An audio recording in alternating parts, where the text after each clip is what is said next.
Hey people, Pranksman here. This video is about chamfering threaded bolt holes. Chamfering a threaded bolt hole will help control metal distortion. Every time you tighten down a bolt, this happens. You want to distort the metal. Chamfering the threaded bolt hole will give a place for this metal distortion to happen. It's usually just a little bevel at the beginning of the threads.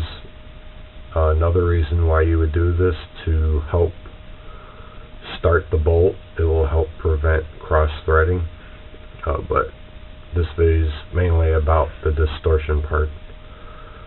There's three ways of doing this. You would use, for an example, a 1/4-20 threaded bolt hole. You can use a really large drill bit. Just tap the top of the threads to create the chamfer. The second way would be to use a drill bit size one or two steps bigger. So for an example, a 1/4-20 thread, you can use a 9/32 drill bit.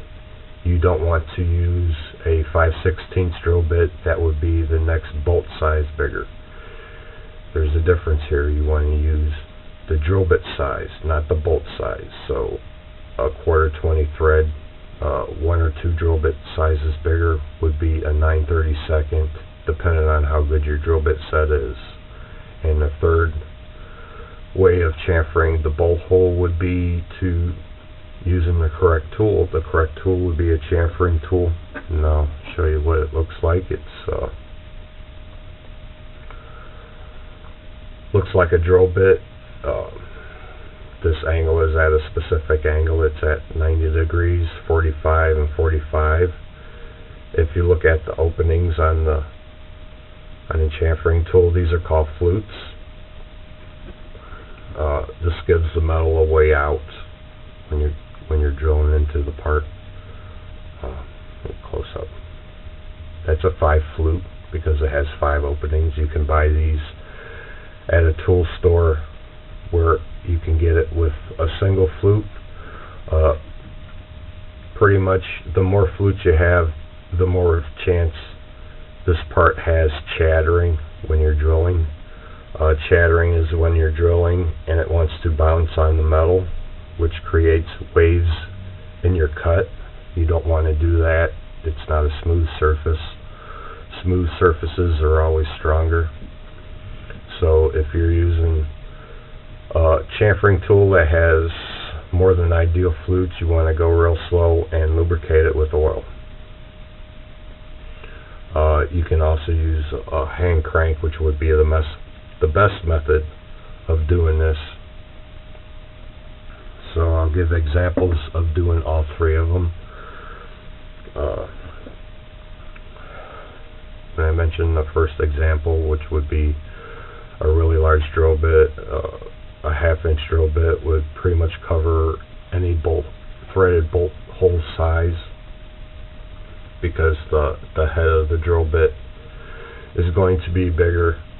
And this is almost ideal because the bevel on this is usually at around 115 degrees, and it's as close as you can get to a cheap way of doing it. Most people usually have this instead of this, and this would be the third choice of doing it. Would be 1 or 2 drill bit sizes bigger than the actual threaded bolt hole. Typically you would do this way. When you do it, you would drill 1 or 2 threads into the part and you would stop, which would create a step instead of a chamfer. I really wouldn't choose this way, but you got to work with what you have, and doing this would be better than not doing it at all. Chamfering a bolt hole, you would control the metal distortion. There's no way to prevent it. That's all you can do, is just deal with it and control it. Typically when you chamfer the bolt hole, it's creating a bigger opening on an angle that when you tighten down the object, you're tightening down. The distortion happens within the chamfer. It's not going to go past the mating surface. The mating surface is usually a gasket surface or a mounting surface that has to remain perfectly flat in order for the part to work correctly.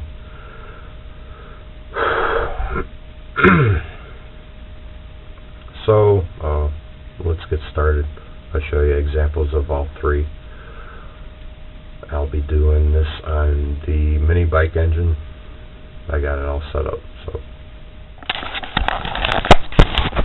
this is the engine for the mini bike. Threaded holes that hold the muffler in. I took a file and I scraped it flat. What that does is it shines the high spots, and if you look real close in the video, you'll see the shine spot around the bolt hole for the exhaust. That's the threads being pulled up right around the edge of the threads. That's why you would chamfer the bolt hole. It's starting to create, like I said, an ant hill. For an example, that would be a good exaggeration to give you an idea on what's actually happening. Since that metal is coming up, you're not creating a flat surface when you're tightening down the bolt. You would put a chamfer into it, and when that metal is pulled up, it'll go inside the chamfer and still keep the flat surface. Because if you put a gasket on there or any kind of sealant, all the pressure will be on where you're tightening down the bolt, and it would not stay flat in the other areas. This would actually lift up the part you're tightening and distort the metal, and it would create a gap. That's how you would blow a gasket, burn a gasket, a head gasket, for examples. When I come back, I'll have the drill all set up and I'll show you exactly how to do it. Okay, I'm back. I got the drill all set up. I got the 1/2" drill bit in the drill, and I'm going to start with doing the exhaust bolt holes. Those are 1/4 thread. It helps if you know what size they are. So it's a quarter inch shank that goes into them. 1/2" bit is plenty big, and I'll be giving examples of how to do all three types. So let's start.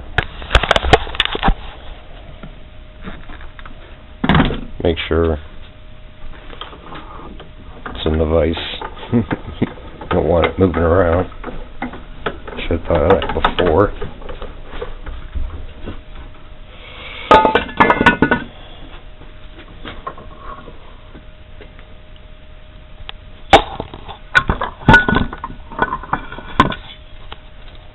Okay, shouldn't move around. Sure does help. Okay, pretty much bolt hole you want to do.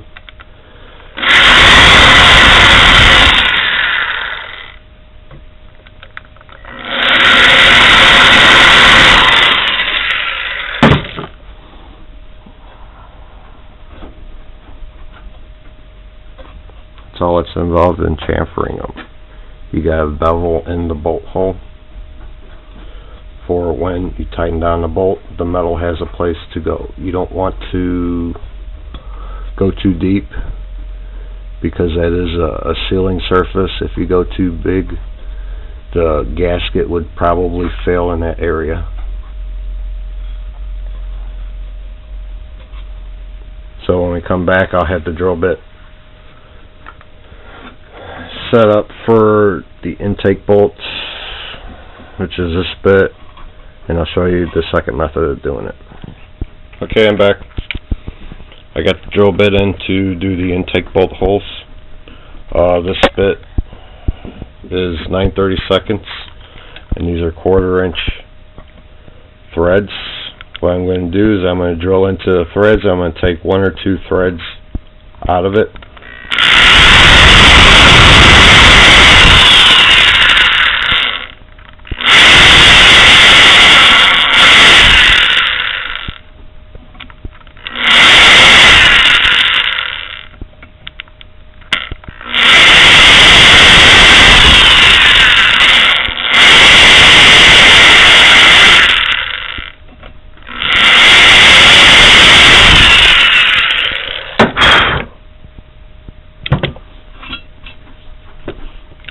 Okay.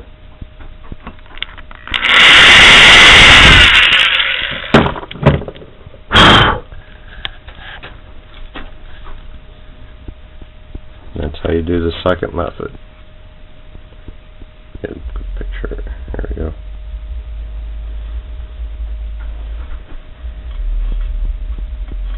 Make sure you blow out the metal shavings. That's the second type of chamfering a bolt hole. When we come back, I'll have the drill bit or the drill set up for doing the head bolts. Okay, I'm back. I got the right chamfering tool and the drill set up. I'm looking at the head bolts first, or the head bolt threads. And I'm noticing they're already chamfered, some of them more deeper than others. What I'm going to do is I'm going to make sure they're all the same.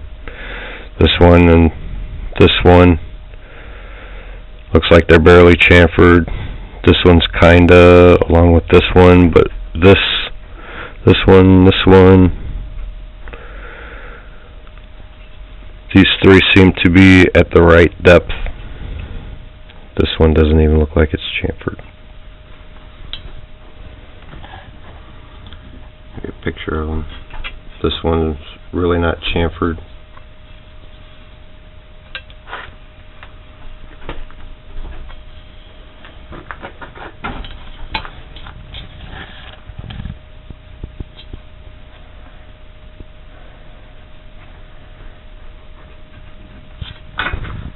Okay. It's basically center it in the hole. It'll find its own center. You go real slow.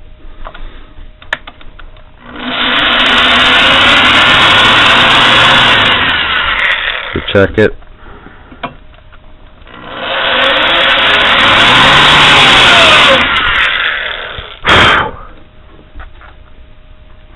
Go to the next one.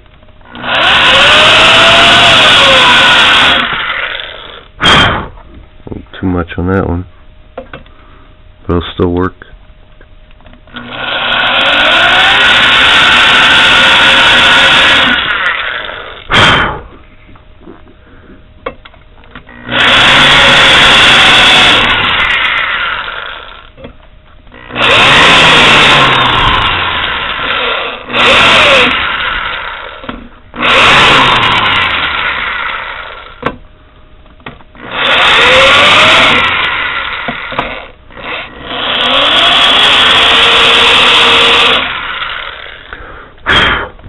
Had to go back and do that bolt hole.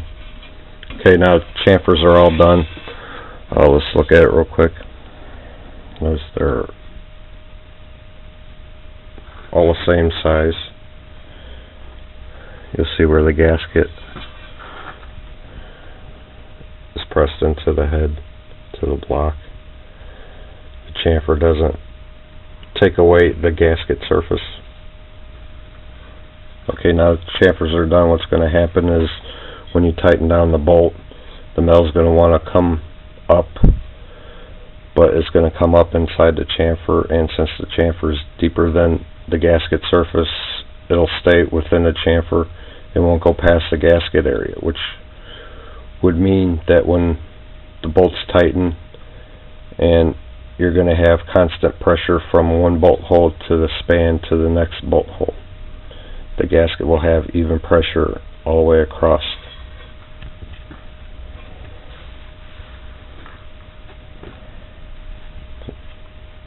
pretty much it. Okay, if you have any questions, any comments about what I just did, leave a comment. Rate the video, like it, hate it, subscribe. I'm Prexton Man. Bye.